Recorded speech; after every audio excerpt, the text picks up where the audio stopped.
26 तारीख की ग्रह गणना विशेष तौर पर दिखा रही है कि उस दिन द्वादशी तिथि है, मंगलवार का अवसर है और साथ साथ उस दिन वामन देव की जयंती है।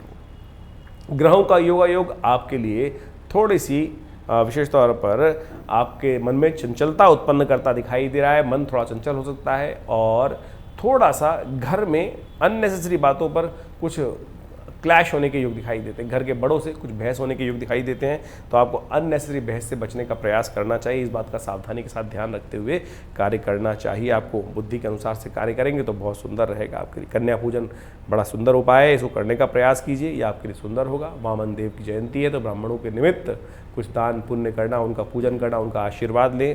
भगवान विष्णु के अवतार वामन देव जी की जयंती रहती है तो उन स्वरूप उपाय करेंगे तो कल्याण होगा। वहीं 27 तारीख की ग्रह गणना बात करें तो उस दिन त्रयोदशी है। प्रदोष व्रत उस दिन किया जाएगा, बुधवार का अवसर है। जो प्रदोष है बहुत खास है, बुध प्रदोष। कहा जाता है कि व्यावसायिक दृष्टि में यदि आपको प्रोग्रेस नहीं प्राप्त हो रही है और ऐसे में क्रिया विक्रिय में थोड़ी दिक्कत आ रही है, तो ऐसे में बुध प्रदोष के दिन विशेष तौर पर बड़े सुंदर योग बनते हैं। कहा जाता है कि जो मंदार के पुष्पों से इस शुभ तिथि में भगवान का पूजन करते हैं, मंदार पुष्प बहुपुष्प पुष्पूजिताय तस्मै मकाराय नमः शिवाय, इस मंत्र का स्तवन करते हुए भगवान को मंदार के पुष्प अर्पित करें, आँख के पत्ते अर्पित करें, कल्याण के योग बनेंगे, कष्टों को दूर करने के योग बनेंगे। ग्रह गणना विशेष तौर पर दिखा रही है कि जो भी कॉन्ट्रैक्ट एग्रीमेंट करें उसमें बहुत सावधानी के साथ ध्यान रखते हुए करने का प्रयास कीजिए। बंधन में फंस सकते हैं। कोई आपसे कोई एग्रीमेंट साइन करा रहा हो तो उसकी क्लॉज पूरी तरह से पढ़ना आपके लिए बहुत ज़रूरी रहेगा। इस बात का ध्यान रखते हुए कार्य करने की ज़रूरत है। रवि पुष्य योग बना हुआ है, विशेष तौर पर रवि योग बना हुआ है, द्विपुष्कर योग भी साथ साथ बना हुआ है और ये रवि योग जो है वो आरंभ होगा सुबह 7:10 से लेकर शाम के 6:56 तक। तो नया कार्य आरंभ करने के लिए ग्रह योग अच्छे दिखाई देते हैं, इनका लाभ आपको मिल सकता है। 28 तारीख की हम बात करें उस दिन चतुर्दशी तिथि है और विशेष तौर पर ये चतुर्दशी बहुत खास है। अनंत चतुर्दशी, अनंत चतुर्दशी यानी अनंत पुण्य प्राप्ति के दिवस। ऐसे में शुभ कार्य करेंगे तो बहुत अनंत फल शुभ प्राप्त होंगे, अशुभ करेंगे तो अशुभ फल भी अनंत रूप से प्राप्त होंगे। इस बात का ध्यान रखें। भगवान अनंत देव का पूजन किया जाता है और उनके पूजन करने से समस्त प्रकार के कल्याण होने के योग बनते हैं, कष्ट दूर होने के योग बनते हैं। ग्रह गणना आपके लिए विशेष तौर पर दिखा रही है समय के लिए खर्चे बढ़ा रही है। खर्चों का ध्यान रखते हुए कार्य करने की ज़रूरत है। अननेसेसरी खर्चों से बचना चाहिए आपको। और विशेष तौर पर एक बात का और ध्यान रखना चाहिए, आपके ग्रह योग के अनुसार से जो ग्रह योग दिखा रहे हैं, थोड़ा अपने आप हिम्मत जगाने का, छोटी छोटी बातों में हिम्मत ना हारें, इस बात का ध्यान रखें।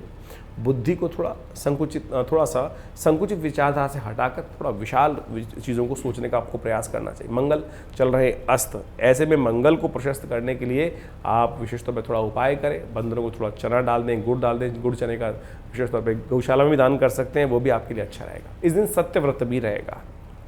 सत्यव्रत क्योंकि पूर्णिमा शाम के समय विद्यमान हो जाएगी, शाम के रात्रि में दिखाई देंगे चंद्रमा, तो पूर्णिमा के चांद होंगे, तो ऐसे में उनका दर्शन कर विशेष तौर पर भगवान सत्यनारायण का पूजन करें, आपके समस्त कष्ट हरने के योग बनेंगे।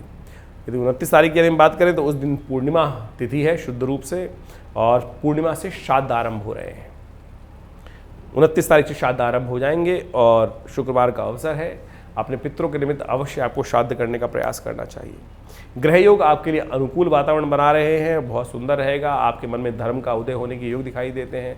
सज्जनता से आप काम करते दिखाई दे रहे हैं, लेकिन एक बात का ध्यान रखें, कोई सज्जनता का आपका दुरुपयोग कर सकता है, आपके सीधेपन का दुरुपयोग कर सकता है। इसलिए जो भी करे किसी की बहुत मीठी मीठी बातों में ना आए, इस बात का ध्यान रखते हुए आपको कार्य करना है। जैसा हमने आपको कहा कि श्राद्ध आरंभ हो रहे हैं, तो अपने पितरों के निमित्त अवश्य श्राद्ध करने की व्यवस्था बनानी चाहिए। जो पूर्णिमा का जिनका गमन हुआ है उस दिन श्राद्ध कर लेना चाहिए। देखिए एक बात का ध्यान रखें, श्राद्ध एक श्रद्धा का समर्पण है। अपने पितरों के निमित्त वो अपेक्षा करते हैं। कहा जाता है कि इतनी जल्दी किसी का पुनर्जन्म नहीं होता है, 3 पीढ़ी तक हमें अवश्य श्राद्ध करने का प्रयास करना चाहिए। आप जो भी श्राद्ध खाना है घर में बनाएं, श्रद्धा के साथ उनको बुलाएं, उनको बिठाएं और श्राद्ध पितरों के रूप में ही उनको विशेष तौर पर भोजन कराएं। किसी भी गरीब व्यक्ति को, किसी भी जो भोजन आप श्रद्धा से कर ले उनको आप करा सकते हैं।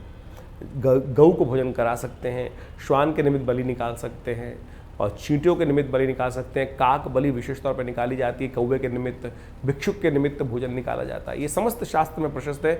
इनको सबको देने का प्रयास शास्त्र में बताया गया है और हमने प्रत्यक्ष रूप से देखा है कि वो आते हैं और ग्रहण करके जाते हैं। तो आपको अवश्य श्रद्धा के साथ इन समस्त कार्यों को करना चाहिए, उनका आशीर्वाद मिलता है।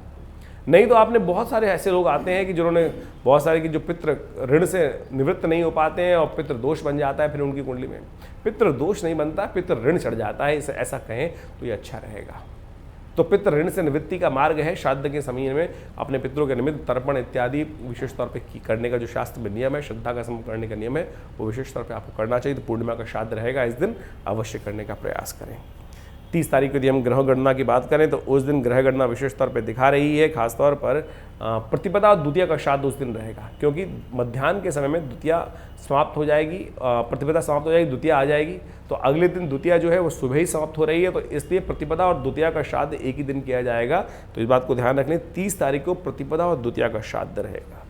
शनिवार का अवसर है, ग्रह योग विशेष तौर पर दिखा रहे हैं कि आपके लिए समय अनुकूल है, बुद्धि के अनुसार से कार्य करके बहुत सुंदर तरीके से आगे बढ़ने के अवसर आपको प्राप्त हो सकते हैं। धर्म के अनुसार कार्य करने की आपको आवश्यकता है कि धर्म परायण रहते हुए कार्य करेंगे, धर्म में आपकी आस्था जागती दिखाई दे रही है और शायद ही आप चाहकर भी किसी का अहित नहीं कर सकते, ऐसा सुंदर योग बन रहा है।